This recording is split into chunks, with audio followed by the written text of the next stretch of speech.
Hey everyone! So, is Dropbox not syncing your files? Maybe your changes aren't updating, files aren't uploading, or the sync icon just keeps spinning. Yeah, that can be super frustrating when you rely on Dropbox to keep your files up to date.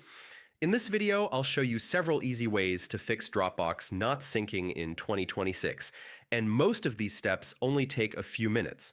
First, make sure your internet connection is stable.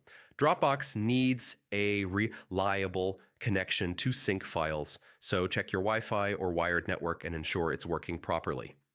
Next, try restarting the Dropbox app.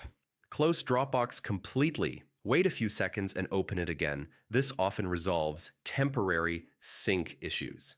Make sure your files or folders don't have special characters that Dropbox can't sync. Characters like slashes, colons, or certain symbols can prevent syncing. Check your Dropbox storage space. If your account or device is full, Dropbox won't be able to sync new files. You can also try pausing and resuming syncing. Click the Dropbox icon, choose Pause Syncing, wait a few seconds, then select Resume Syncing. If none of the above works, try reinstalling Dropbox. Uninstall the app, download the latest version from the official website, and install it again. This resets the app and usually fixes persistent issues. And that's it. Most Dropbox syncing issues can be fixed by checking your internet connection, ensuring proper file names, or reinstalling the app. If this guide helped you, check out more quick tech tutorials on the channel. Thanks for watching, and I'll see you in the next video.